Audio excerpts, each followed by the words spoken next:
We're live again. You're watching a live stream. This is Guitar Quackery. You are, in fact, watching a replay of a live stream. Since I don't have an audience yet, I know that if you are seeing me as we speak, it's a replay. So it's going to be long. I'm sure close to 2 hours long. This is part 6 of the project. On the bench is a Martin guitar. It's an M-64, something like that, or 67? 64. Yeah, it's a Martin guitar with a maple back and sides. Okay. We have some issues with the bridge. So please watch part 1 and part 2 and part 4, I believe, for more information. So something happened here. You know, the more I always look at the bridge, it kind of looks like it's been re-glued. That was always my first impression with this bridge. And maybe I can show you how, you know, what it is that I'm seeing if the camera shows it. But the owner of the guitar tells me that it hasn't been re-glued. No work had been done to the bridge. So usually these little things are a telltale sign that the bridge had been removed and then obviously re-glued, these little things.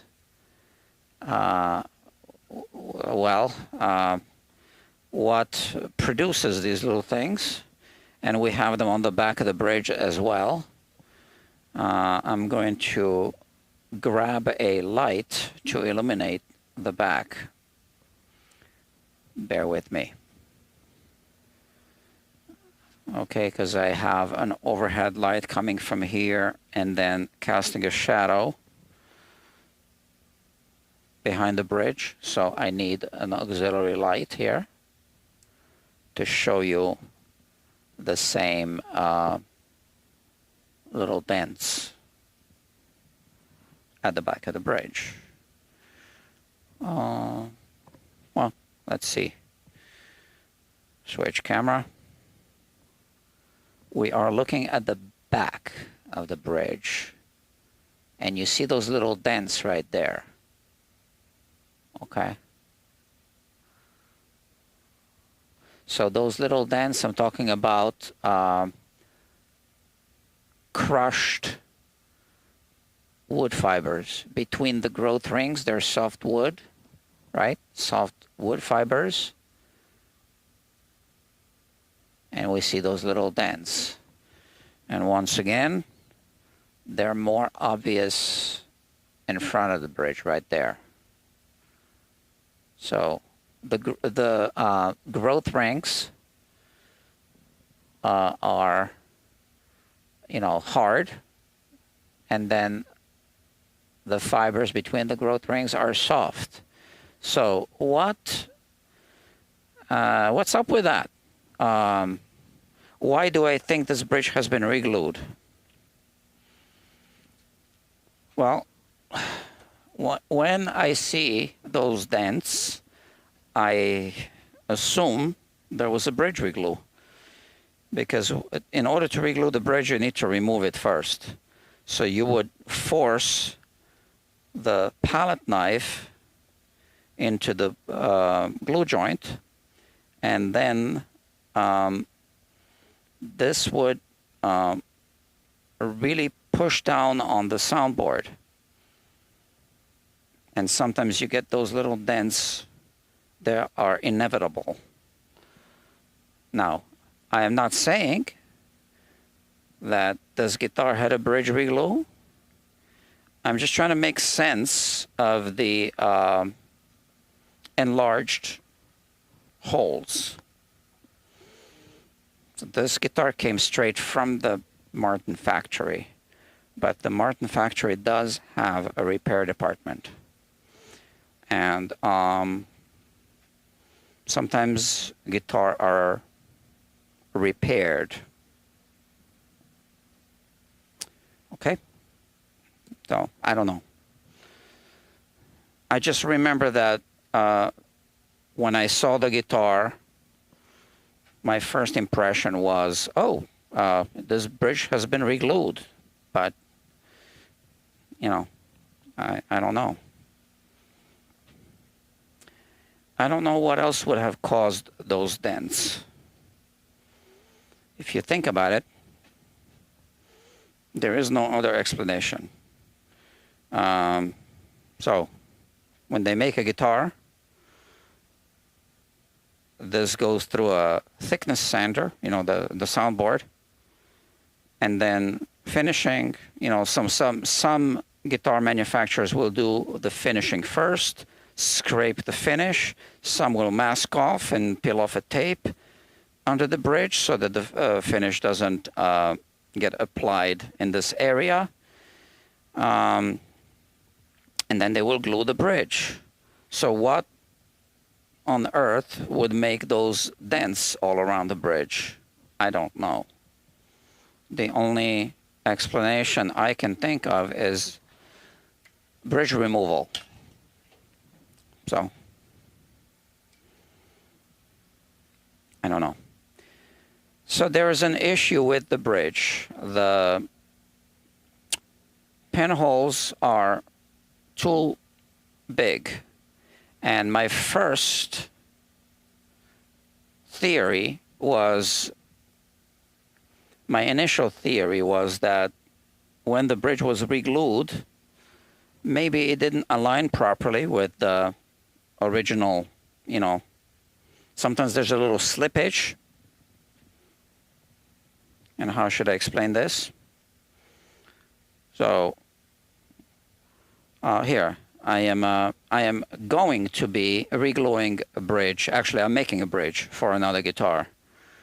And if you don't have something to index the bridge, when you clamp it, the glue, which is very viscous, can cause a little bit of creep, okay, and misalignment.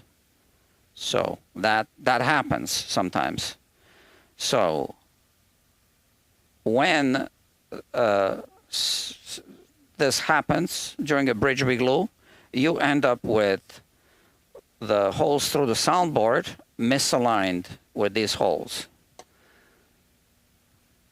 And then, so let's imagine this is the hole through the soundboard, and this is the hole through the bridge. They need to be in perfect alignment when you reglue the bridge. But if the bridge moves during the clamping procedure, then you have a misalignment like this. Okay, so now you're looking through the hole of the through the bridge hole, but there's material here that is in the way. So since these holes are in fact larger than they should be, I wonder if after a bridge reglue somebody decided to just enlarge the holes, and now we have a problem. Because the owner of this guitar told me, okay, not many people worked on this guitar. He took it to a very reputable shop in New York City, where I know for a fact that technicians work on really valuable vintage guitars. And they don't mess around with people's guitars there. So they made a new nut, they made a new saddle. They did not reglue the bridge because there was no bridge lift. And I can't imagine how they would have enlarged the bridge holes, the pinholes through the bridge. Because now we do have a problem. So I keep changing my theory as to what happened, but for sure a technician caused the problem. Now, was it a technician at the Martin Guitar Factory? Or was it a technician who worked on the guitar at a later time? I don't know. But there is no way that these holes would have been drilled bigger than necessary during manufacturing on the assembly line, right? I mean, they only have the tools that they use. They wouldn't just grab, oh, let me just grab a big drill bit and drill the holes bigger. There would be no reason for anyone to do that on the assembly line. So a technician worked on this guitar at some point. Yeah, and like I said, every guitar manufacturer has a repair department. So if QC catches a problem, a quality control, they would send the guitar to their own repair shop first before shipping the guitar to the dealer. So it's possible. All right. So that's my latest theory here. What are we doing today? So let's just do a quick recap of what I did. I did first a level crown and polish of the frets. I did this on the neck jig that was outside. Outside meaning here, outside. And that's it. And then we polished the frets. And now we need to do a final setup on the guitar. These are, in fact, the old strings on the guitar. They're not really tuned to pitch. They're, you know, I just put them back just to have a little tension on the, you know, soundboard and on the neck. And now we are going to work on the nut first. So when you level off the frets, obviously you lose a little bit of height. We're talking microns, right? And that means that we need to adjust the nut. So I'm going to be doing this first with the old strings on, and then I am going to do part of the setup with the old strings on, and then I'm going to do the final setup with new strings on the guitar. Okay. Look at that, 4 people watching. I did send a link to the owner, so you might be hanging out with the owner of this guitar if you're watching this live.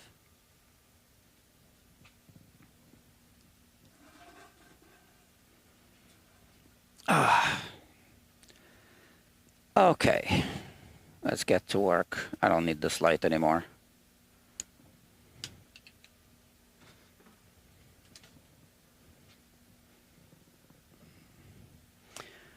Today, I had to turn down 3 callers.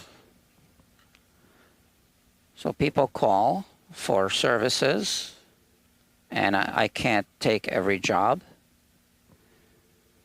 I try to be good at deciding which jobs to take. The first one was a Fender acoustic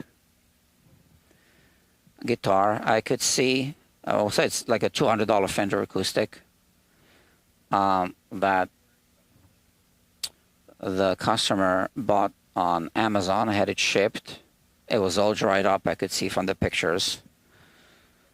So, you know, I told the customer that it's going to cost more than $200 to rehumidify the guitar and to then do a setup, and that if it needs any other work like on the nut and on the frets, it's going to cost even more. So I offered to do a referral to send the job to another shop, to a friend who is, awesome technician, and he works out of his apartment. And I do send him jobs all the time. Well, all the time. I've been doing it lately. But this customer, opted out altogether. So he said, or maybe it was a she, I don't know. It was a name from a different country. Okay. Yeah, so that was the first job that I had to turn down today. The second one was some kind of old guitar. What was it? Let me see.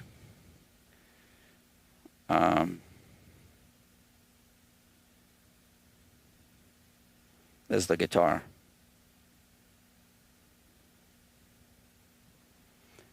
Okay, so how do I now? Okay, so this is the guitar, the other one. So I can see this is, definitely going to take some work. And the guitar is worth, he said that he paid $450, and I think he paid a little too much. And all he, I guess, wanted to fix was this. Okay, so the broken pins. So I don't do partial repairs. I told them, it's going to be a full service. And then I sent them my regular PDF that explains what a full service is. I haven't heard back. That was at what time? 12:47 p.m. Okay, and then I just sent a follow-up at 6:07 p.m., which was about 40 minutes ago. I haven't heard back. I don't think I'll hear back from this guy. And the third one was this. Okay. So that's the guitar. Ibanez AE100 BUF. Whatever. That's the guitar. And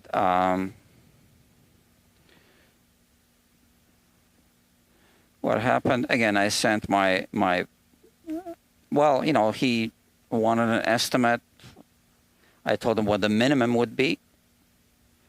And I couldn't give him an estimate because I don't give estimates without seeing guitars. So he said that he will shop around first. So the only place that's going to give him an estimate over the phone is a place in town, like a big place. The other shops, I don't think are going to give him an estimate over the phone.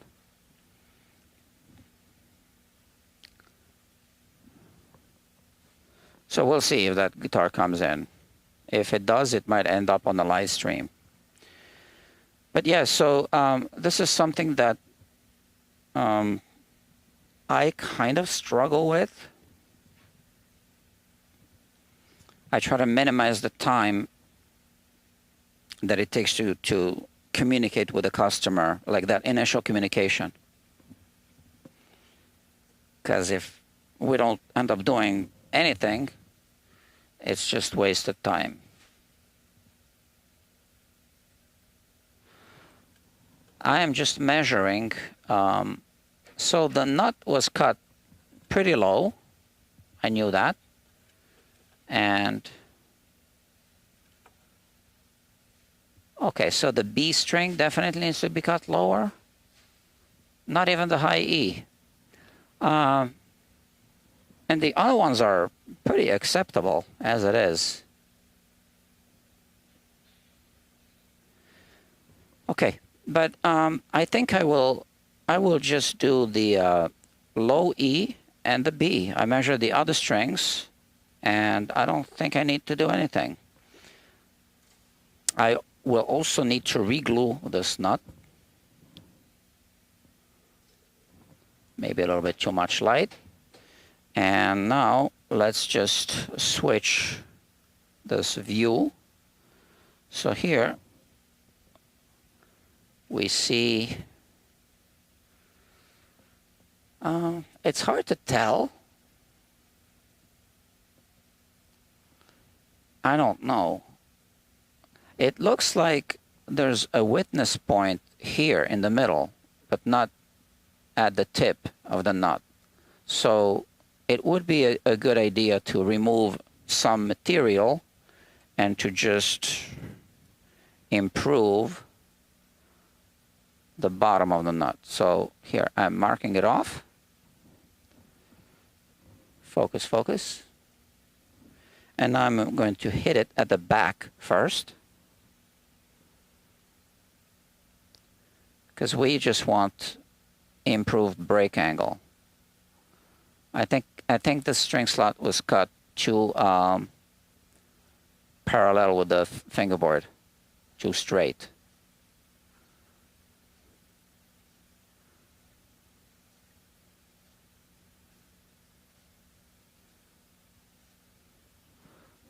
This will be better.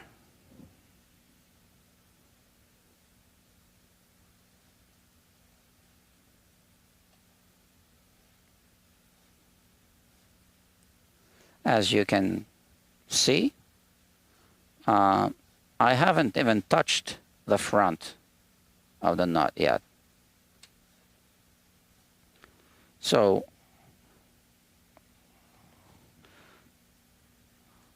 from what I could see, the string takeoff point was actually around here where we had that witness point. I didn't see any witness point here. Although we do have that shiny surface, which is why I said I can't really tell, because sometimes you do get a shiny surface when the string is pressed down. But it could be that the string was pressed down from playing the guitar, and basically from pressing the string against the first or second fret.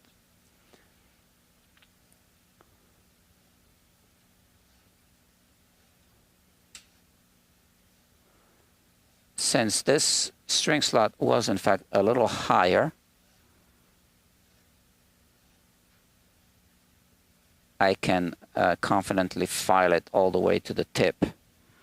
It's important to have a good contour at the bottom of the string slot, okay?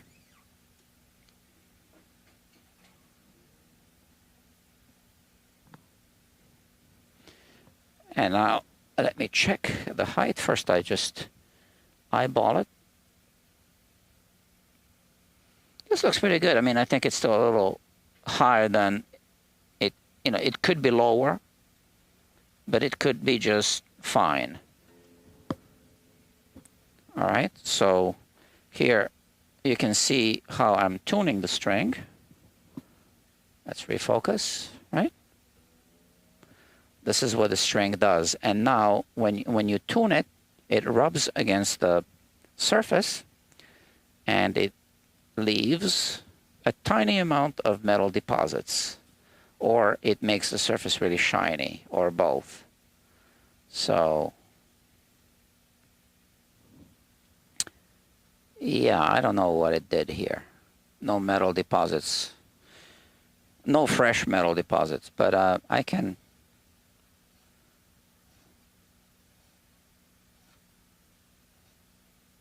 Now I'm hitting it at the back a little more, just to make sure I have a good point of contact at the front. right? I don't want the string to be pushing at the back. I don't want it to be, I don't want too much distribution of the string pressure, right?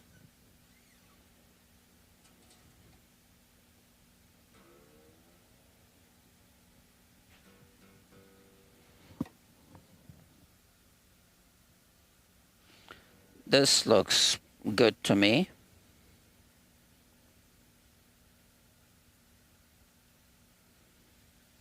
Although I could go a little bit lower. Since we're doing it, let's go a little lower.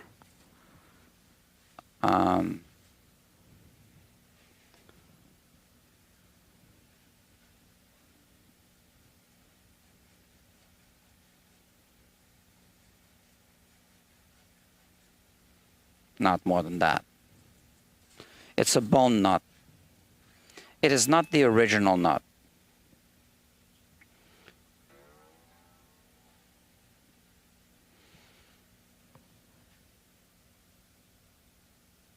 I'm going to call this good. Yeah, this is definitely within range. I'm just kind of trying to gauge the response. I don't feel that the string is getting pinched anywhere. I don't expect it to be, the case. But I just check. And now let's examine the bottom of the string slot. So this is what we got. Okay, this looks good. So since we're doing this, why don't we examine all of the string slots? This way we know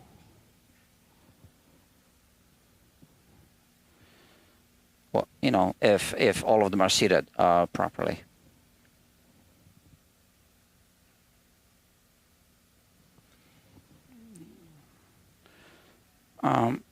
We have the A string here.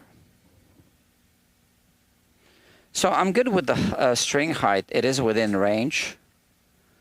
But once again, I'm seeing the same thing. I see a witness point on the inside of the nut.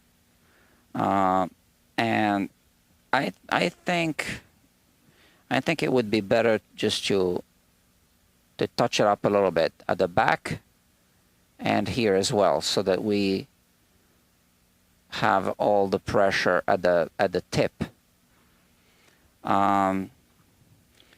Yeah. By the way, the strings we'll be putting on this guitar will be these. They are the Dario XS phosphor bronze 12 to 53. Yeah. Okay, let me put this file away. So maybe this is going to take a little bit longer than expected, because it seems like I'm kind of expecting all of the string slots to be that way. I can, if I want to, put a pencil mark.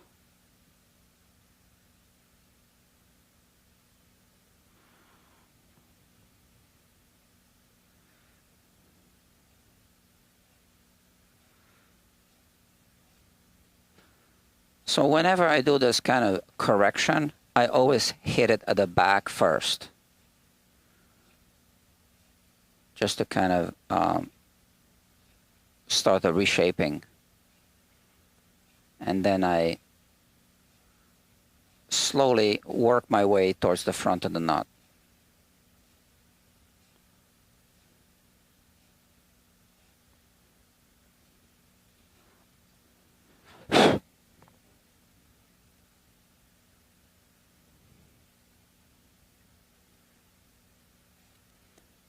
As you can tell, I haven't done anything to the tip yet.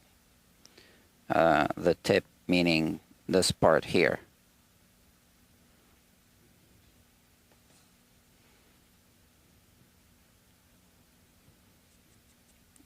It's important to clean.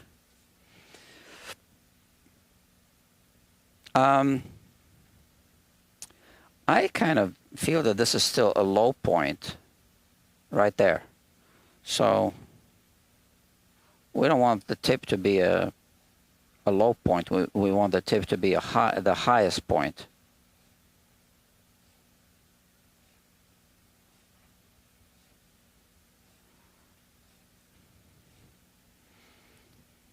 Okay.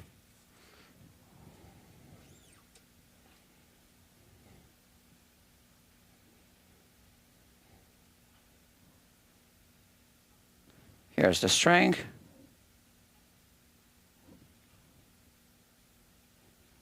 It's seated well at the front. We got, you know, just enough wiggle room at the back. Nothing crazy. When I tune it, it moves. It responds right away.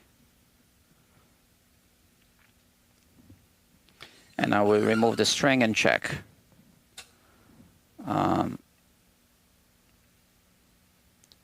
Well, we're not getting any metal deposits, but I think it's basically good.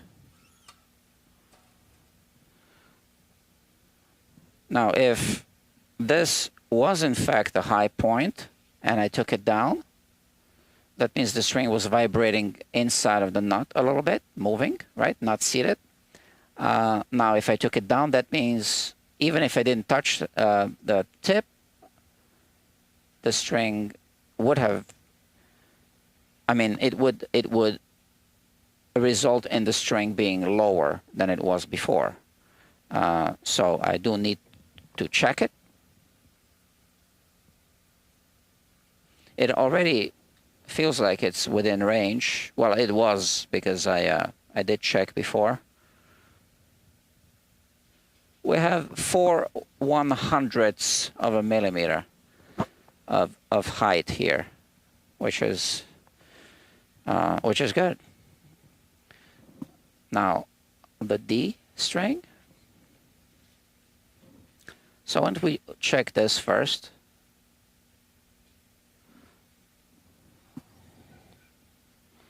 So when the string vibrates, we don't want it to move inside of the nut.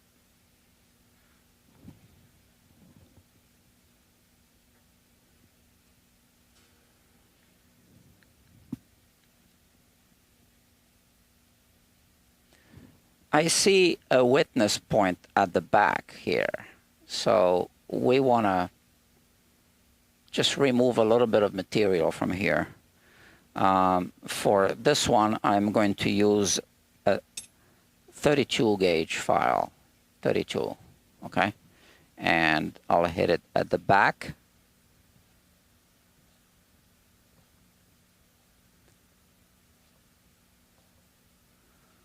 This will result in more pressure at the tip, right? Which is where the string should be anchored. That's what we want.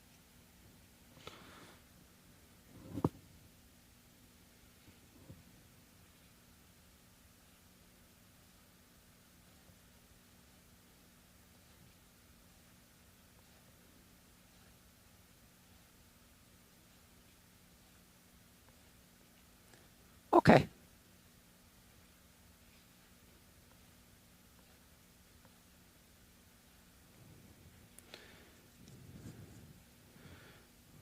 Let's put the string back and check.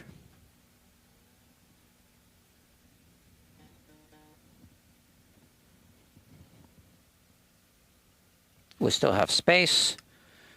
And now I think you can see the improvement. Now the string is no longer moving inside of the string slot. So I'll call it good now, okay? That's a 32 gauge file. The next one is a 24 gauge file, I believe, string, yeah. So I'll use a 24 gauge file. And let me put this one away.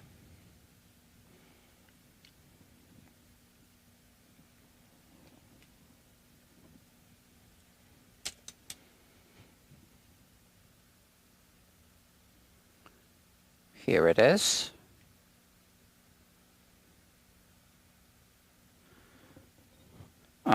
Let's try to. So this one is seated pretty well at the front, I think. Let's see. No, there is a little motion there.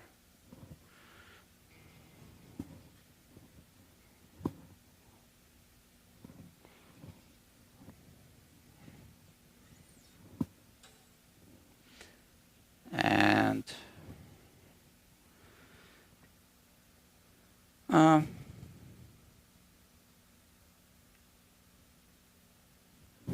so we are seeing a shiny little spot here and here at the back. So once again, we want to take that down and just reshape the bottom a little bit. A 24 gauge file.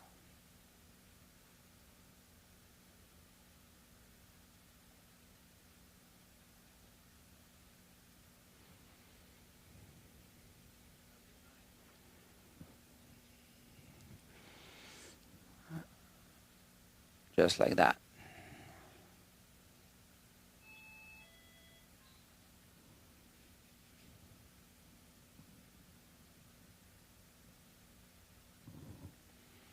You see how I am holding it tilted? Obviously, because I am just hitting the back right now.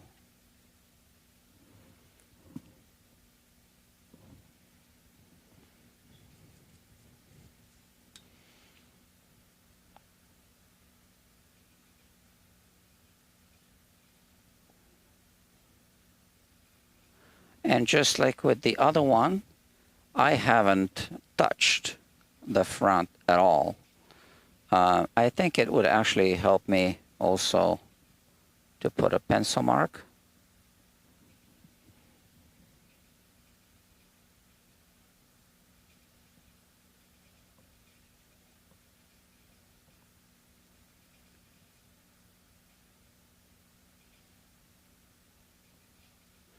There's still you know, a trace of the pencil here at the tip, but you know, to be honest with you, I think I can see that it dips a little bit. There's a low point right there. Now you can't really see that because you are looking at a 2D image, but I am looking through two lenses. This is a stereo microscope, so I actually see it in 3D.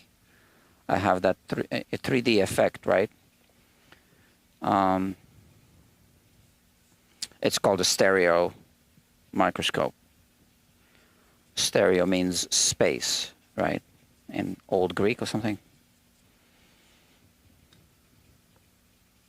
Or room or something like that.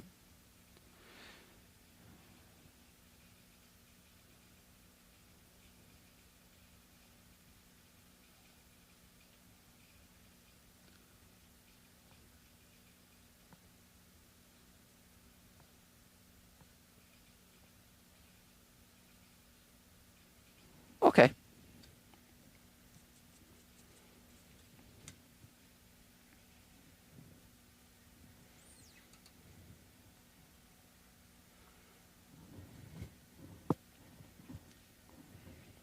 Let me just tune it to pitch. Well, I'm not really tuning it to pitch. I'm just putting some tension on the string.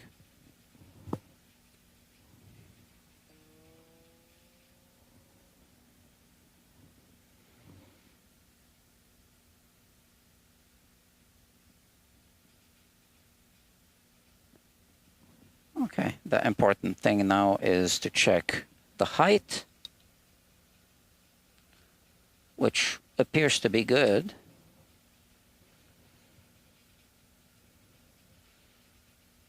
Yeah, but it could be lower. So why don't we do that? which is a good thing in this case, because I do see, I think there's a low point here.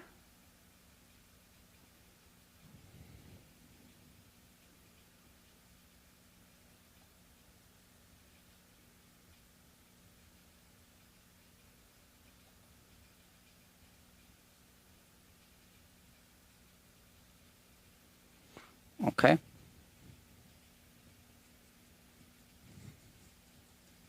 I think this should do.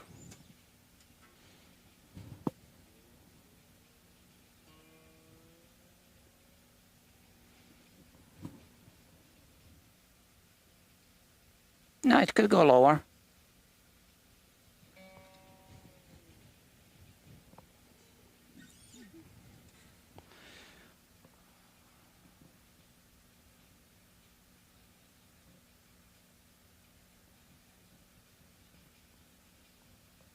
I am really not pushing down on this work surface right now.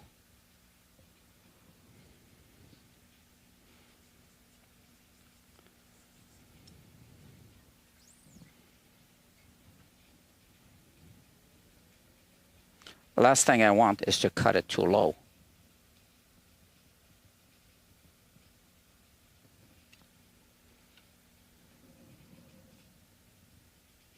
That's much better. I got 3/100ths of a millimeter, and when I vibrate the string,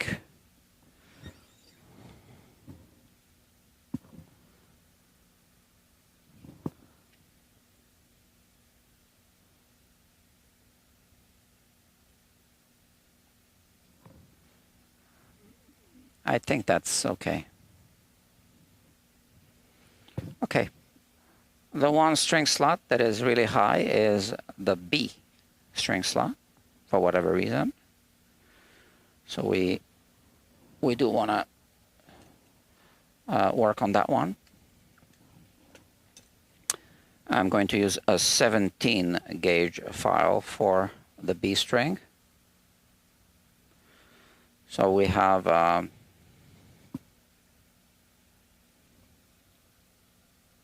yeah, too much height.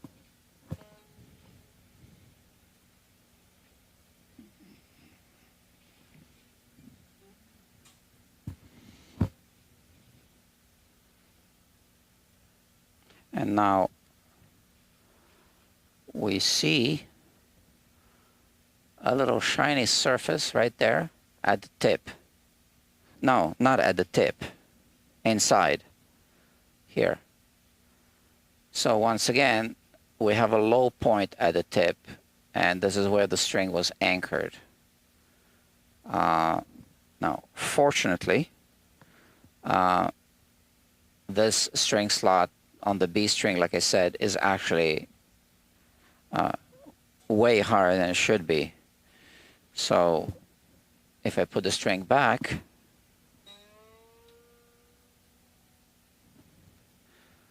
let's see how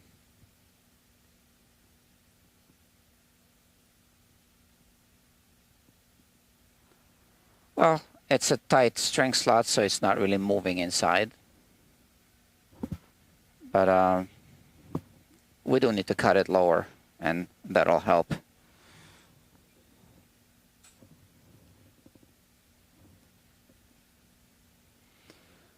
Once again, I work at the back first.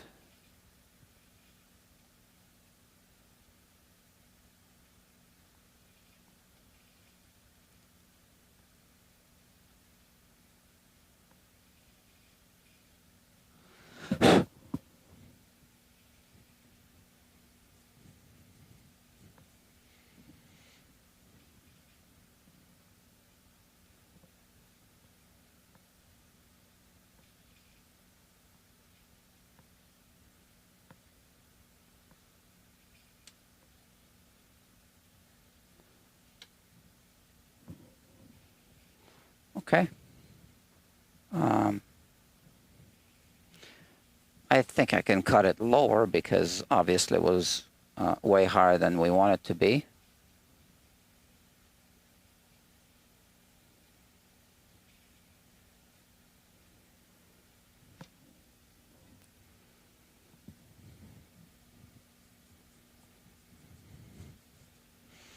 And now let's check.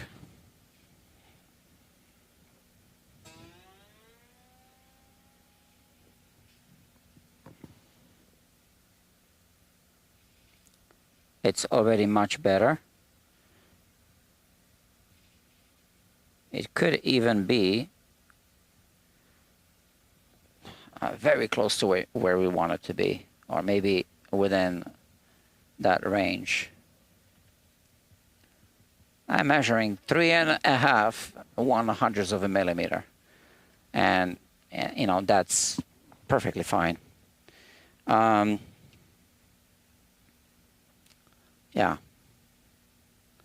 Now the E, we might not even cut anything here.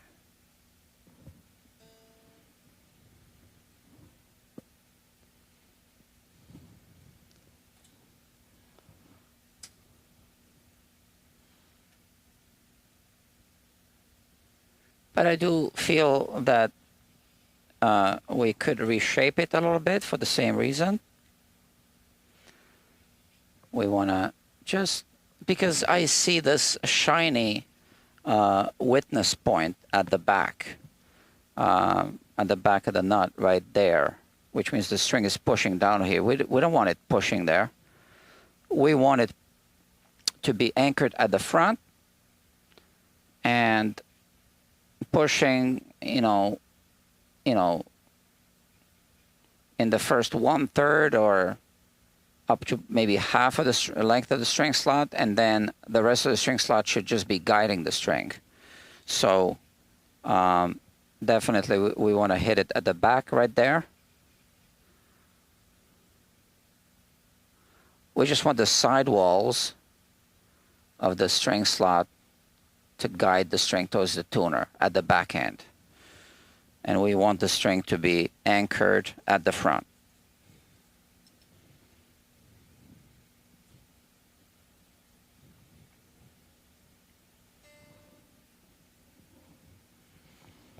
Let's check. Well, I mean, there's nothing to check. It was already at the height.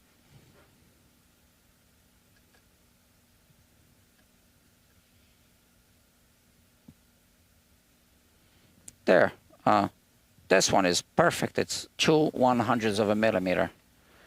And I am, yeah, I'm happy with this. Okay.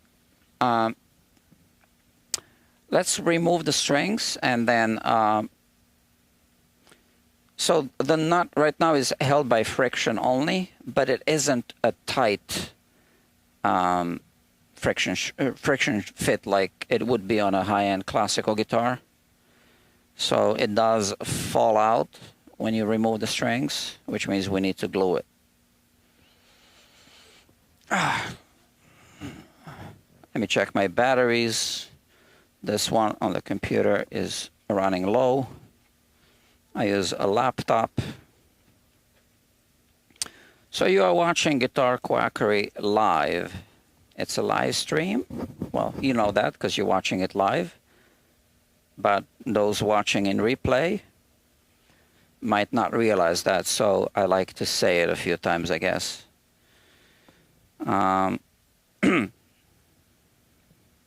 Yeah, I don't know how people find the channel. I don't know if it's suggested on the homepage.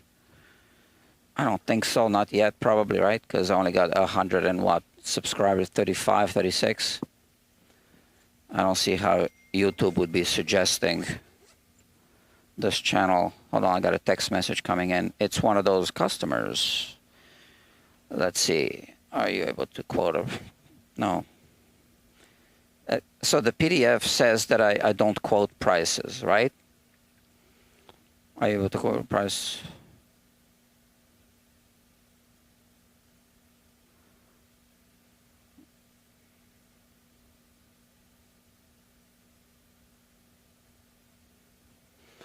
Okay, let me just write back to him. I also do my text messages on my computer sometimes. It's easier to type.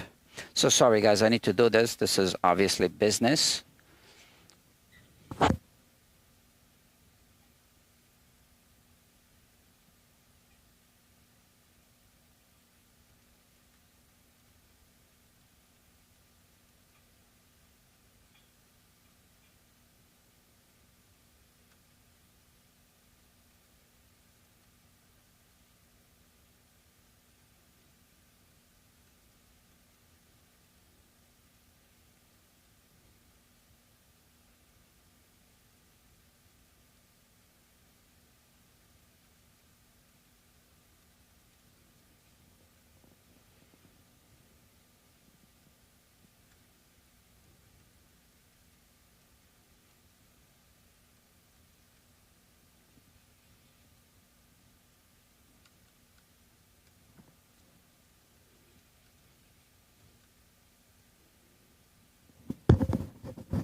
Okay.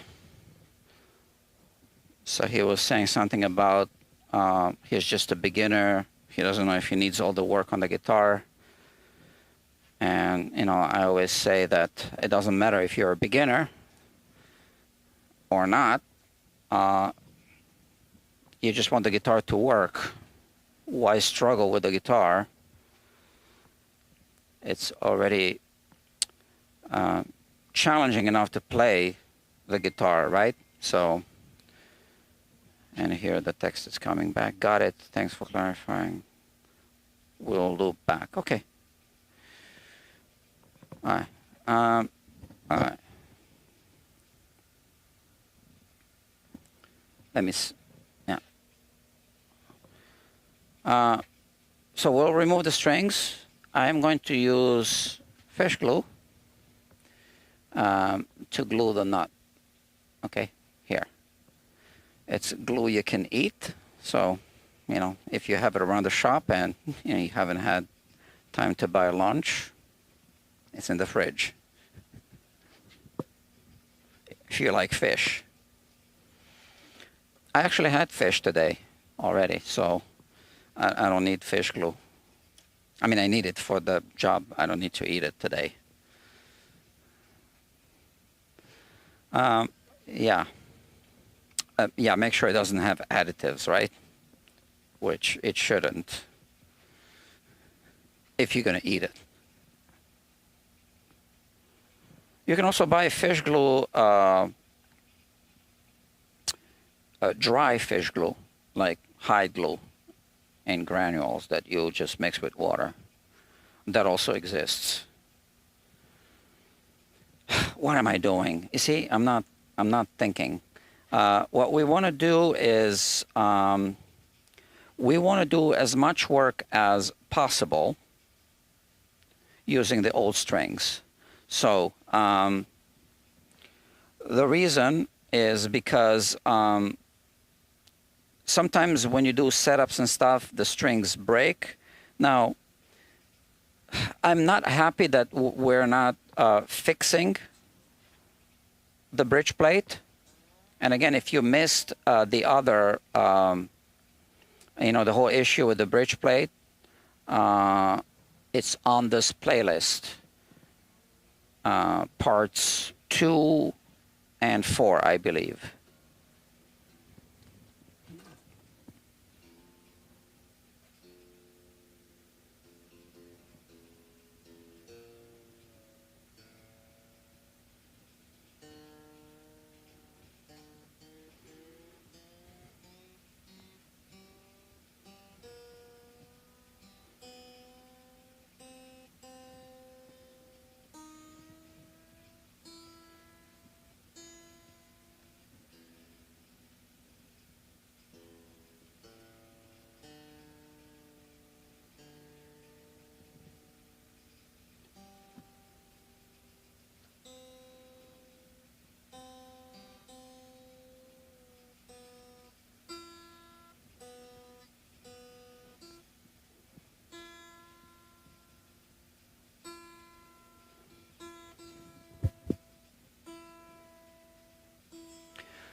Okay, the action on this guitar is pretty good as it is. I believe I already set up the relief because I was doing a level crown and polish, and then I put the strings back on, but let's check. Where's my switcher app? Oh, I lost all my audience. No problem.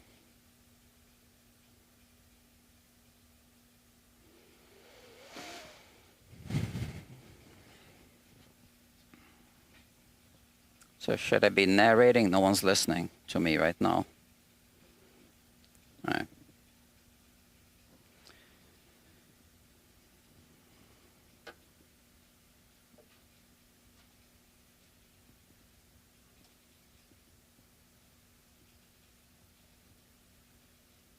Okay.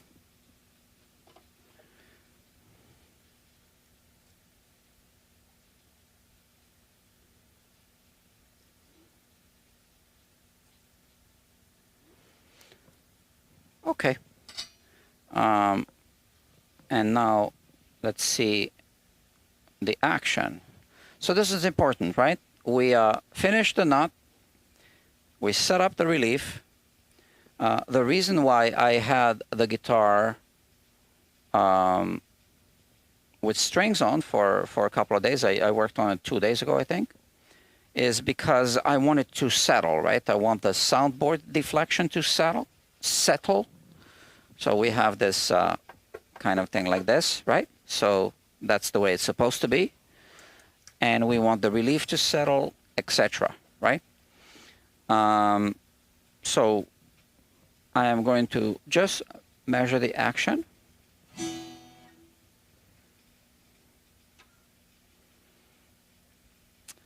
It is about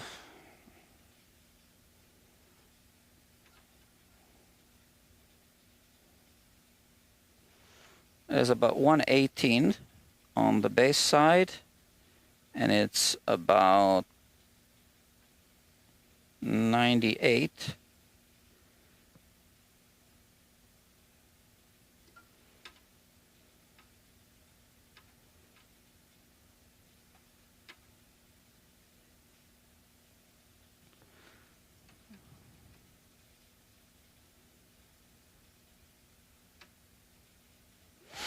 All right, let's check something else. I want to use a straight edge. So I have this. This is not a very reliable straight edge. You can't use this kind of straight edge to measure the relief, but it's good for this, to project the frets onto the bridge. And as you can see, it's hitting the bridge. So the neck is slightly underset in this direction. It's supposed to be, if I lift it, on top of the bridge and hit the saddle. Okay, so now when I lower the saddle, you know, the saddle won't be protruding as much from the surface of the bridge.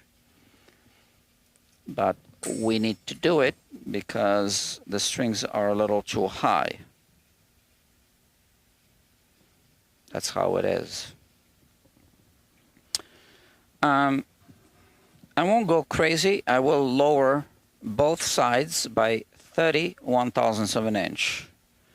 And, you know, there's an old Chinese proverb that says measure twice, cut once. So I'm going to measure again just to be sure.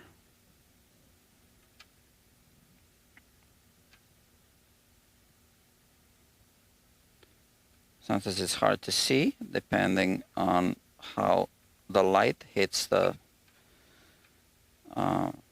action gauge. Yeah, that's what I'll do. 30/1000ths of an inch. Shave off the bottom of the bridge on both sides. 30. Let's measure 3 times before we cut it.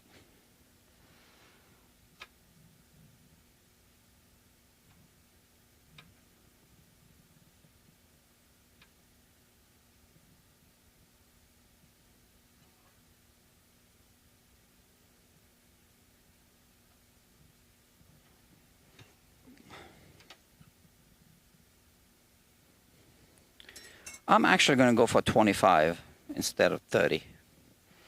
I can always do more. Okay, so at this point, we could be, removing the strings, then remove the saddle, shave it off, put the saddle back, put the strings back on, the pins back on, tune it to pitch, and then measure the action again. But I've done this so many times in my life. What I do is, when I'm at this point, I simply take the strings off, throw them away, do the saddle, I just remember the number, and then put new strings on, and then I'm done with it. And that's probably going to be the case. That's 9 times out of 10. That's how it works out. 9.5 times out of 10. So now I am unwinding the strings, because I'm also orienting the tuning posts the way I want them to be for restringing. You can just cut the strings off. And remember, there's an issue with the tuning, with the bridge pinholes. So I want to unwind the strings a little more. I could cut them after unwinding, but then I end up with the strings and the fragments of the strings. So I just want to minimize the amount of string fragments I need to deal with. So because we have an issue with the pinholes, I need to push the string inside first and then remove the string, remove the pin.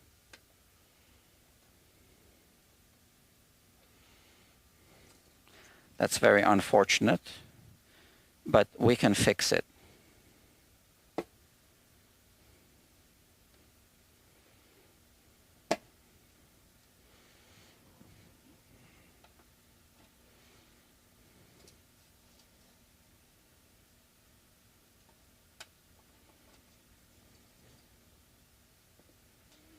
Like normally we wouldn't have to do that, but the pinholes are damaged all the way through the bridge and bridge plate and soundboard.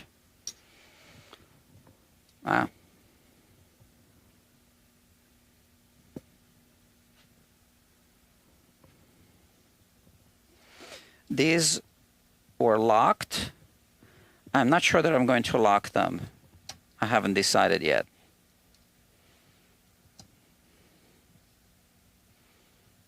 Maybe I will, maybe I won't.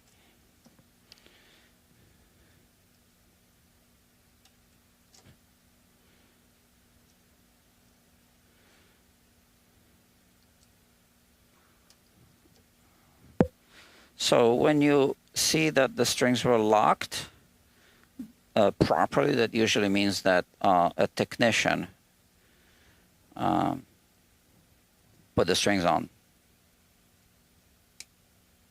Usually, not necessarily.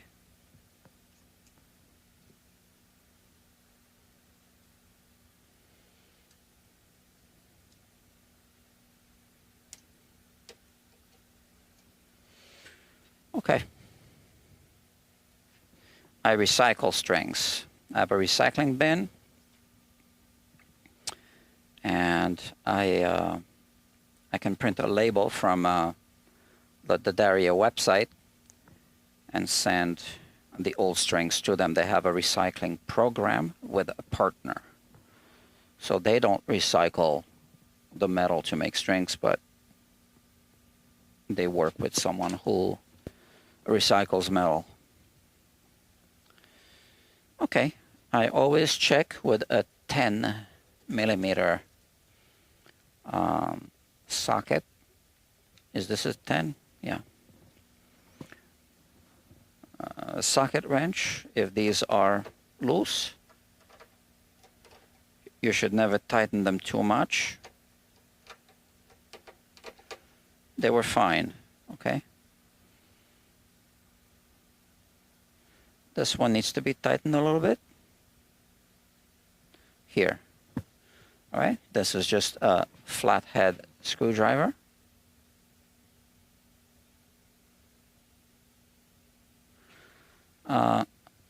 I can't tighten it anymore. It's already tight, but it feels loose. Okay, so maybe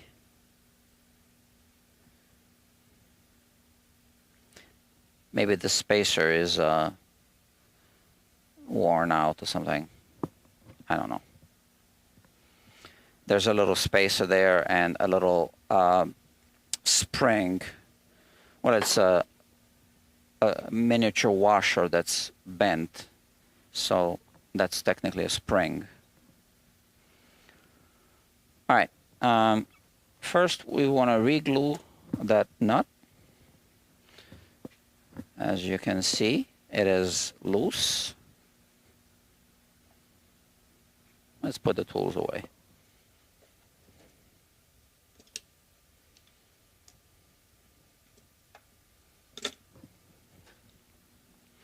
This is it. So, not enough of a friction fit, right? We can't just leave it like that.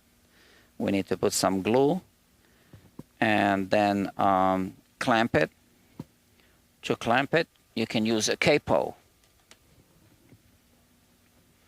Let's make sure we adjust the capo first. The capo I like to use for this purpose is this Dario one because it has an adjustment. So, yeah, that's fine. I could even go tighter.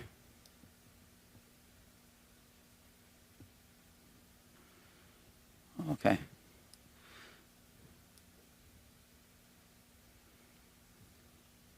Just like that. I am going to use a tape to hold it down first before clamping so that it doesn't slip. We just need 2 or 3 little dots of glue. Nothing. No more. Let's do this right now. Some people like to put glue only here.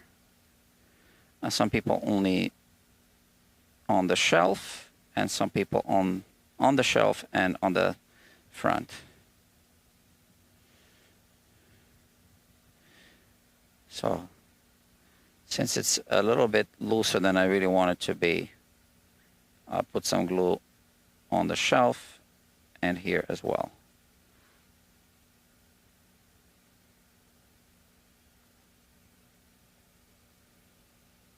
Okay.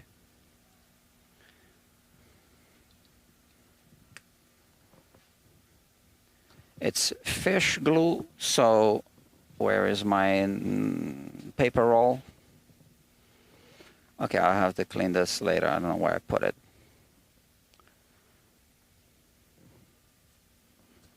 I got some old tissue here.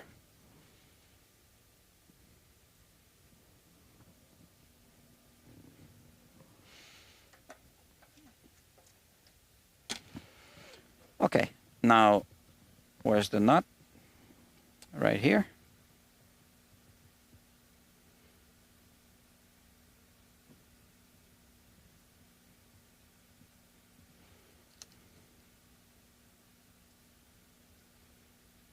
So I'm holding the 2 sides just to make sure it's well aligned. Okay. And now I clamp it.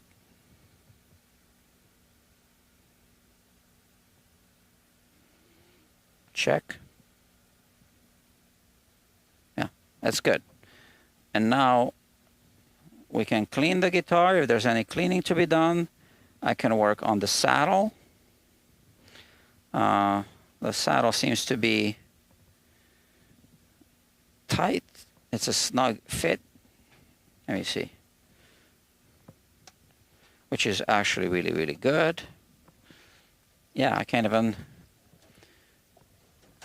pull it out with my fingers. So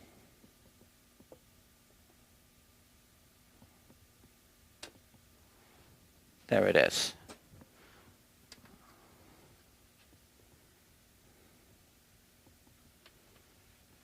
So really nice fit here we have. Yeah.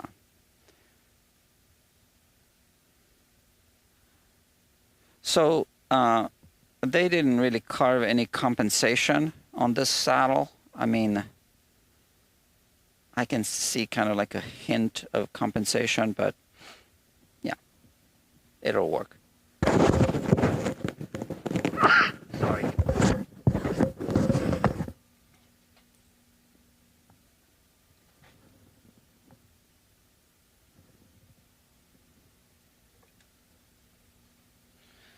I'm going to use this sandpaper. This is just the glass shelf I actually found on the curbside discovery. Treasure for me.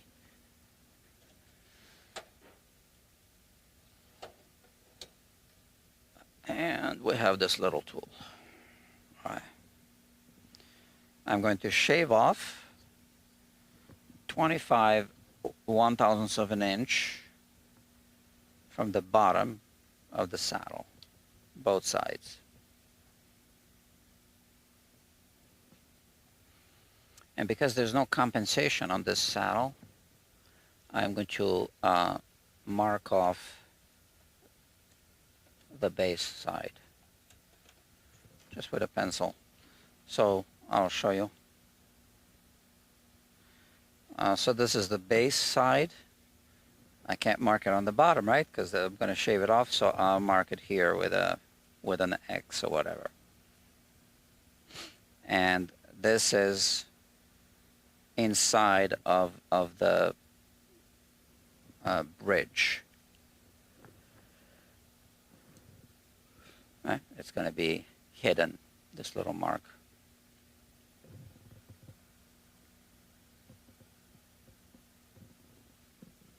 Right.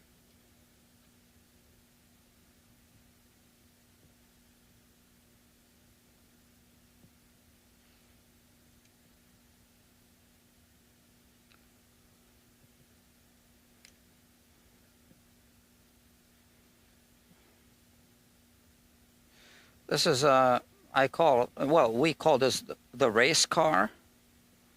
Some people call it the race car. It's like a little vise that holds the saddle so that you can shave off the bottom.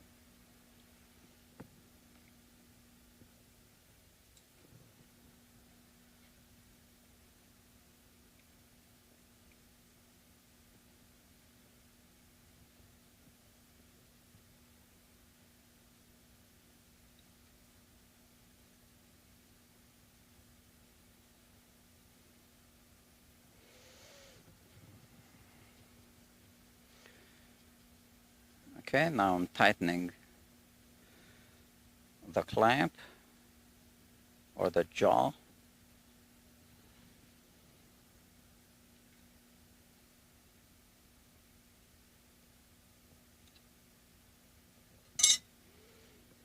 Just need to readjust it.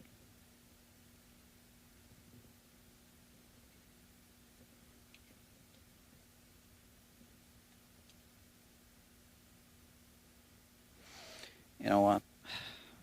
Let me do something here.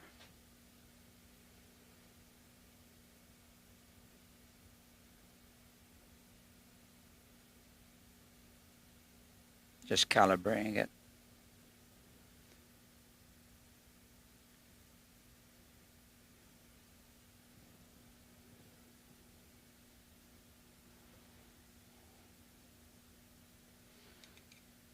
Like I said, I need to shave off about 25 1/100ths of an inch.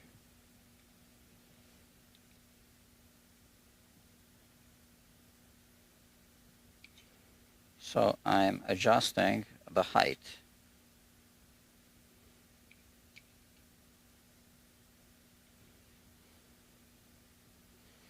and I'm almost done adjusting.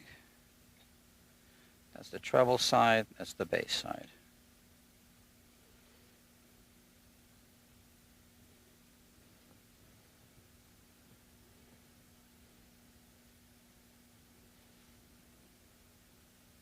This is also not the original saddle, I'm told. The same technician that made the nut made the new saddle.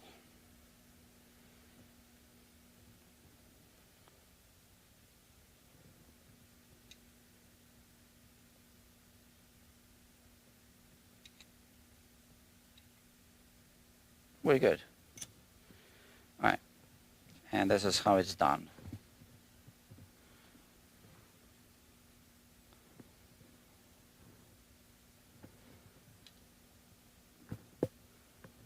So that's the saddle, the bottom of it.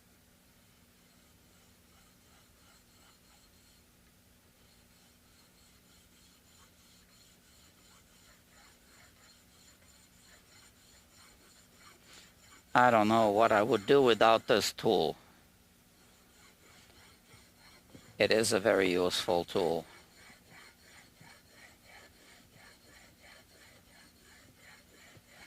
I watch Ted Woodford sometimes. He's got the channel. I'm sure all of you watching this know who he is. And I'm sure you know that he doesn't use this. I'm not sure why not. I don't know him personally, so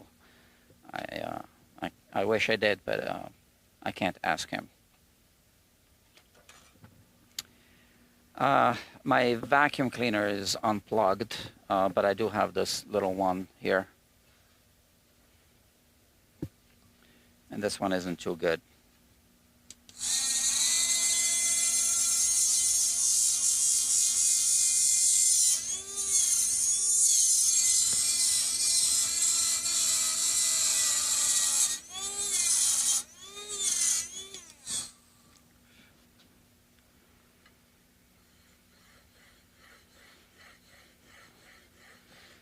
I'm using 120 grit sandpaper.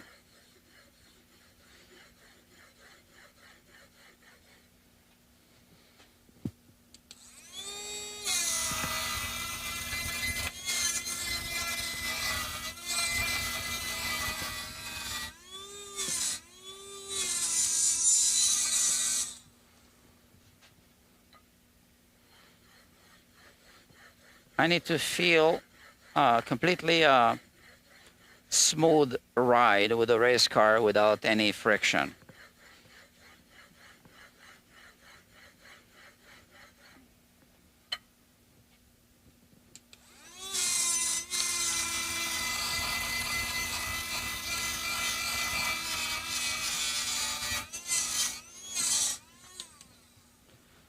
So like I said, my vacuum cleaner is unplugged.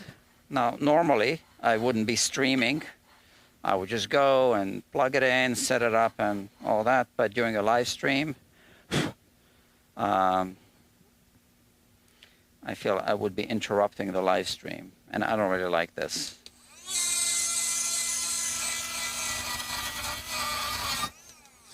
This doesn't really do a good job.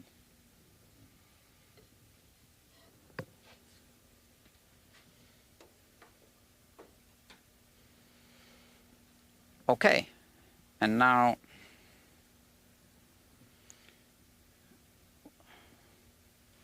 we take it out. I'm going to clean the guitar a little bit, wherever it needs cleaning.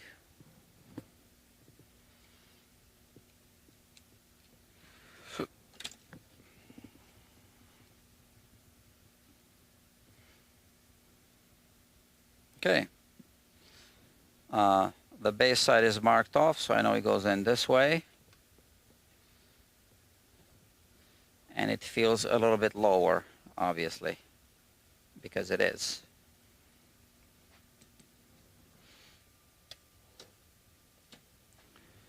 Yeah, that's that. Let's see. Does the guitar need cleaning? Yeah. So the way I feel about cleaning is it's like doing laundry, right? You wouldn't wait for your clothes to be dirty before you wash them. You wash them before they get dirty. So same with guitars. Um, it's just maintenance. Because if you wait until the clothes are dirty, you'll be walking around with a dirty shirt. Same with guitars.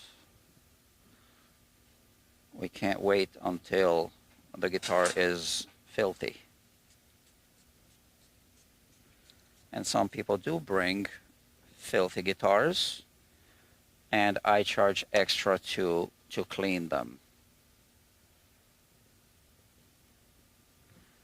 because it takes more time, and some guitars are disgusting.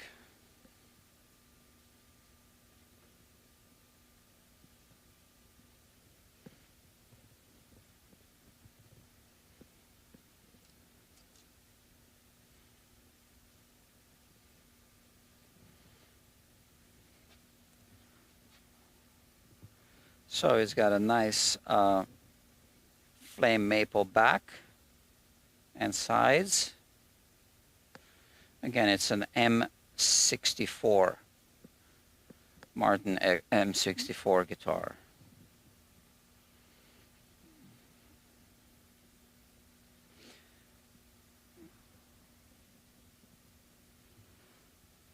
It's got a few dimples on the back of the neck. We want to make sure that these 6 screws aren't loose.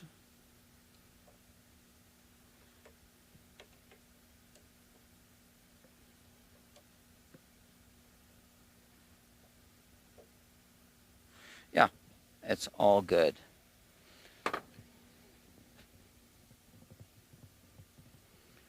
All right. So now we'll put the strings back on, and we might be done altogether. These are, again, D'Addario XS strings.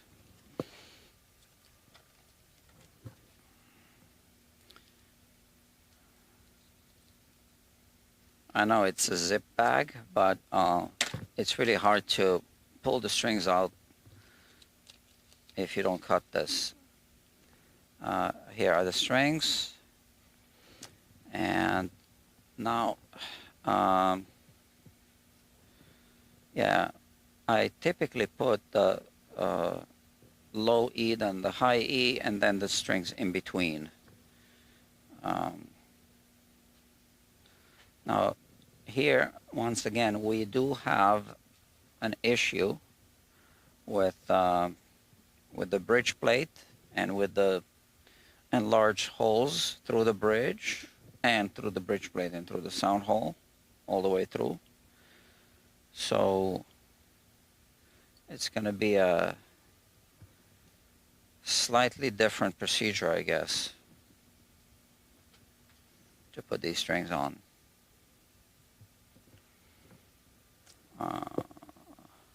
Okay.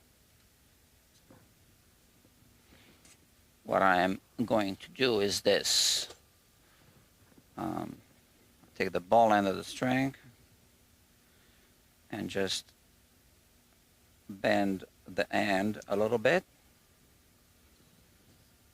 to put the string inside with a pin. Okay?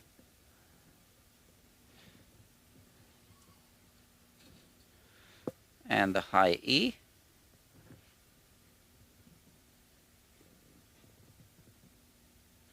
And then we'll do the other strings. So normally I would put all 6 like this loosely, but we have an issue on the inside, and we want to address it. I think I will be fixing it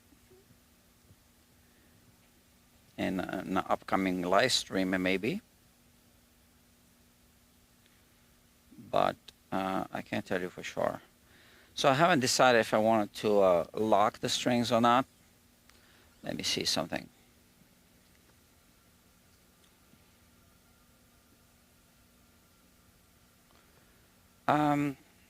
Yeah, I'll use this method.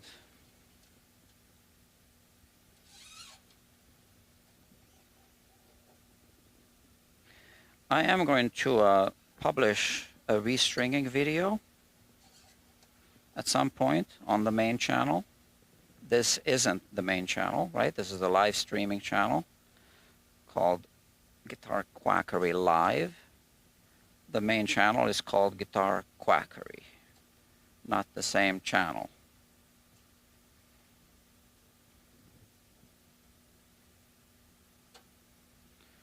Similar channel. Same place, same person, different channel. Different content. On the other channel, I only publish produced content. On this channel, I only publish live streams.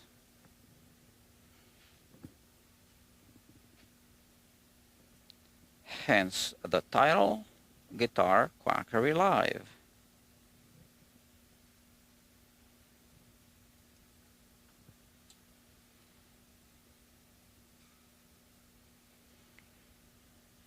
I don't know if, well, I was going to say something. Maybe I should, I should be talking, right? This method of putting the strings on is not very common, so it might surprise some future techs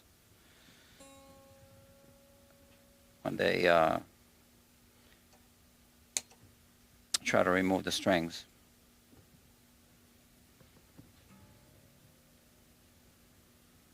Okay, so because I am re-gluing this nut,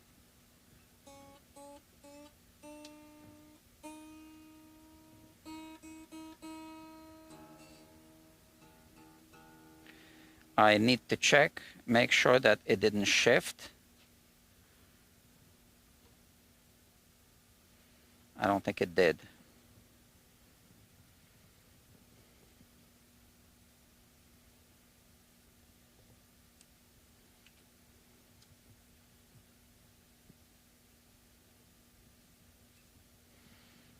I'm sure the glue is still a little bit wet.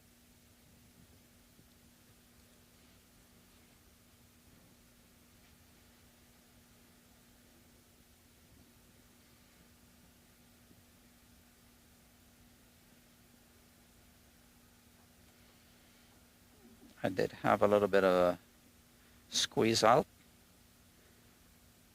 It's fish glue, so it comes off really easily.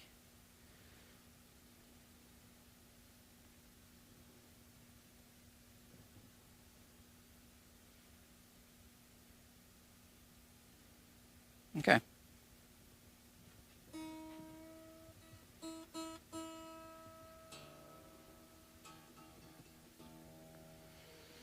Okay, so we no longer need the capo. Let's put the rest of the strings on, and maybe, just maybe, we can wrap it up.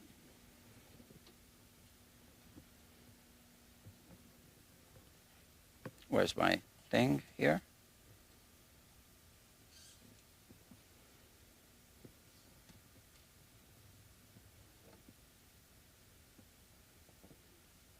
So because of the damage to the bridge plate, I am definitely, going to bend all of the string ends so that, maybe it causes less further damage to the bridge plate.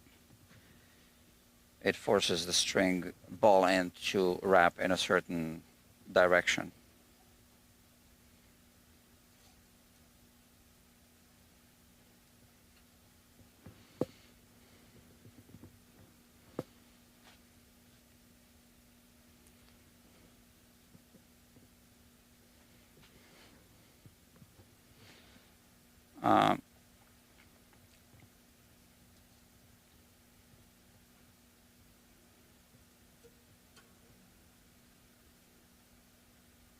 This stringing method reduces the break angle across the nut, which can be a good thing.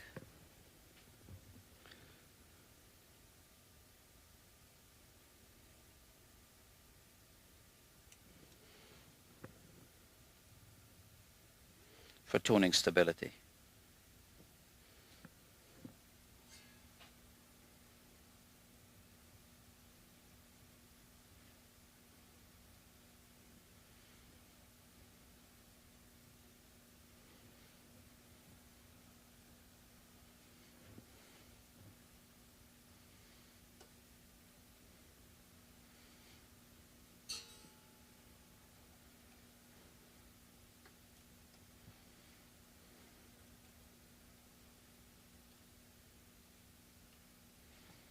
Okay.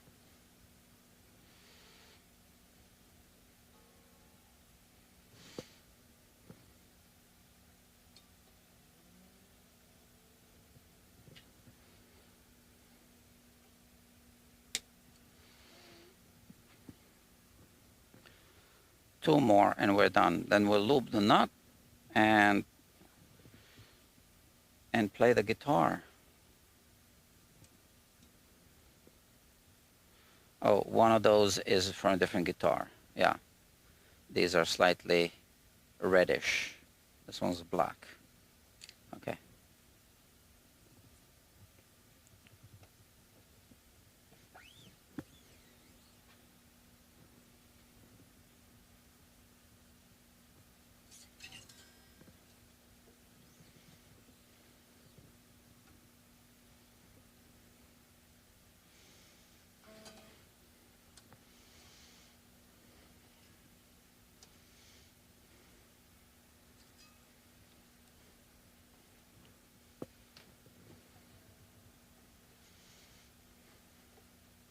I have different stringing methods, and I can't tell you which one I'll use until I actually am at a point of putting strings on.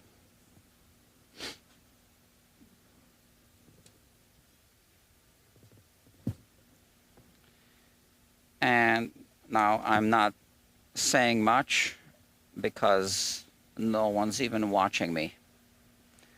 So I'm not really sure how many people will watch this replay, but here I am working. I'm actually thinking of doing some silent live streams. Maybe I'll even keep my mic off, I don't know. But then what if I want to say something? So maybe I should keep my mic on.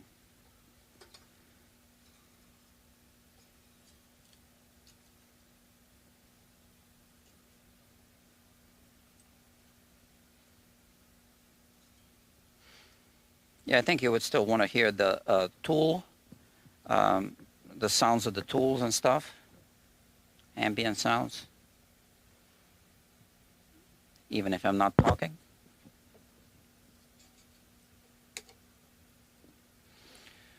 Okay, like I said, I'm going to loop the nut, and then we'll play the guitar. We'll check it and play it. There is no intonation adjustment on the guitar.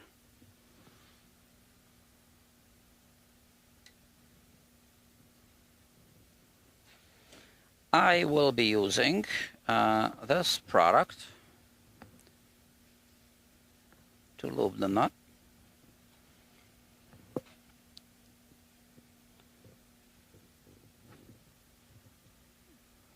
Sometimes I even use the microscope.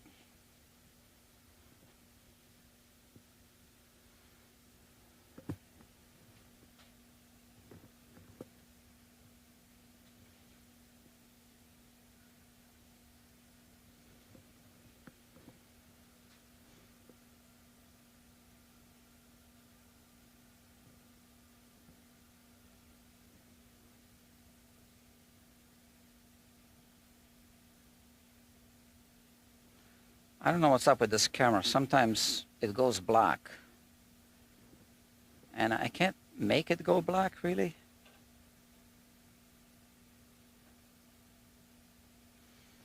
Right. So this is what I'll be using. It's called Tune It, right? And we put a little bit of this here. I'll show you.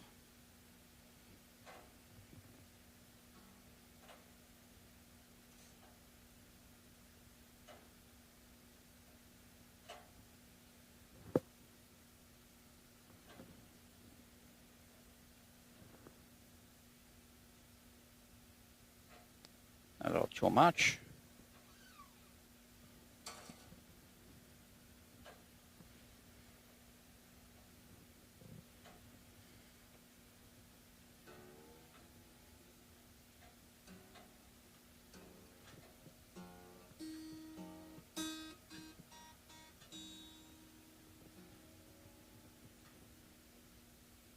I'm just exercising it just a little bit, just to make sure that, you know, it spreads and all that. You can see this like that, right?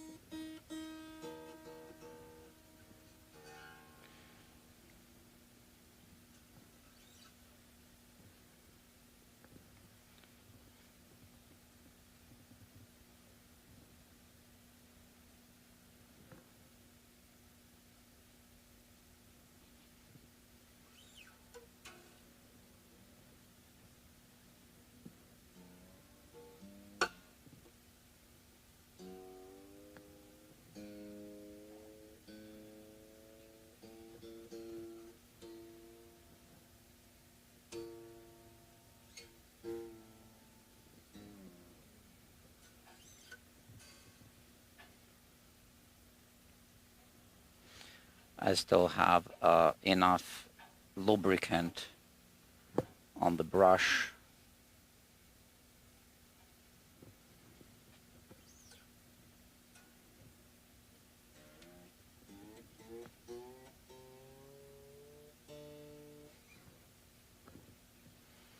So I don't really pre-stretch the strings too much.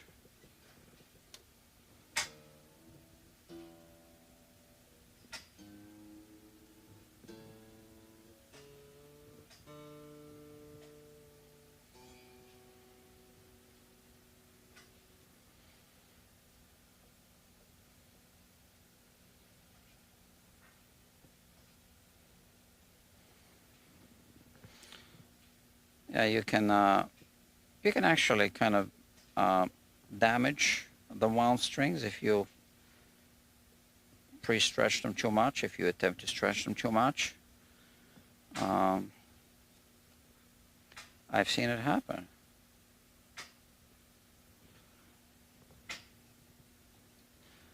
Look at that. I had an audience a minute ago, and now no one's watching. I guess because I wasn't talking.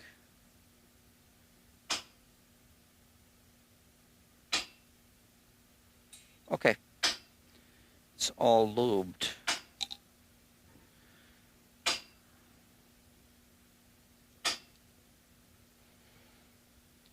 I put the links in the description. And I forgot to ask people to like, share, and subscribe next time. Oh, I do have one person watching, and I'm almost done.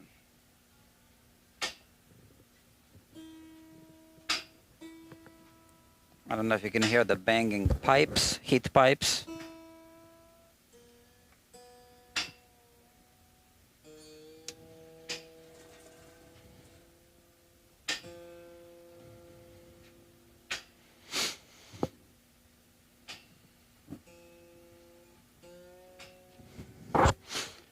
This should be it.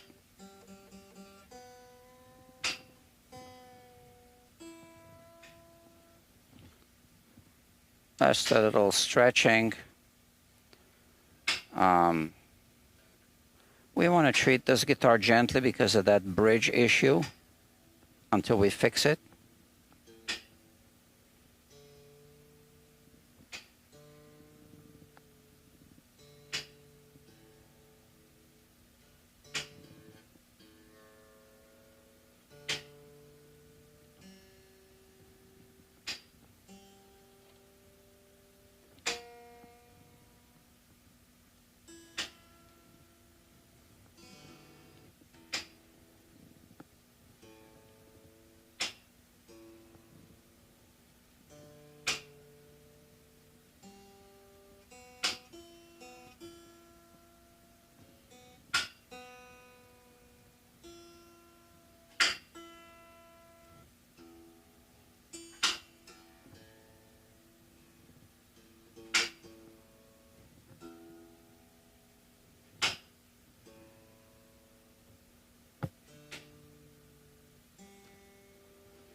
Okay.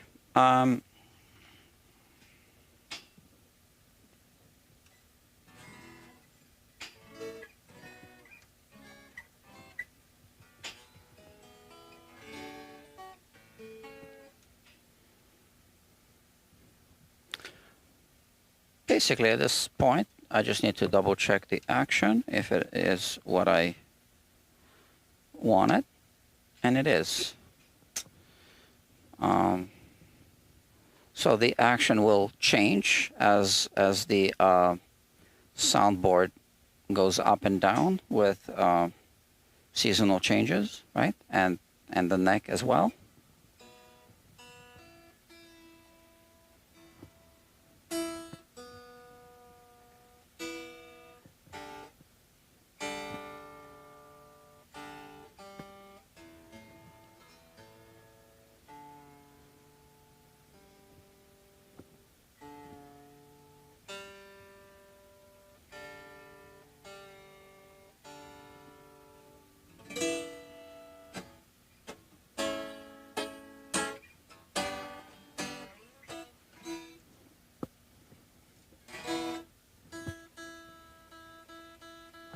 Why can't I tune this guitar?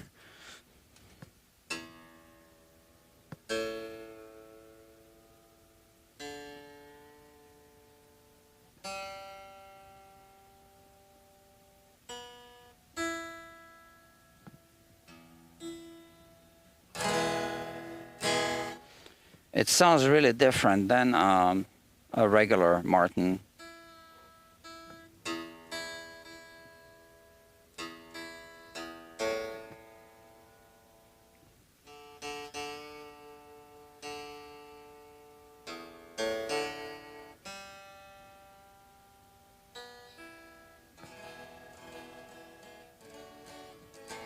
Okay, yeah, we are done. So all I do now is I just send a text message to the owner of the guitar, and that's it. Again, 0 people watching, which is fine. I'll survive. Okay, kids, we've come to the end of this live stream. I had 7 people watching at its peak. It isn't much, so this is what I see. If I show you here.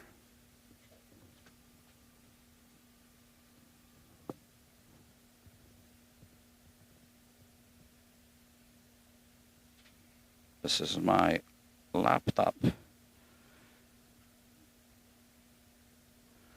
Okay, let me just frame it better.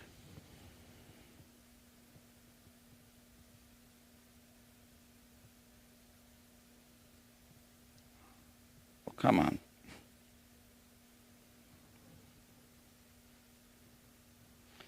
This is it. All right. So you see here we have 1 person watching. Well, that must be you right now watching. Here we had 7 people at its peak. Then it went down to 6 and then 7 again. All right, so that's still a, you know, growing channel. All right, I am done with this one. Thank you very much for watching. This has been a 1 hour and 47 minutes long live stream. Too long. And let's talk soon.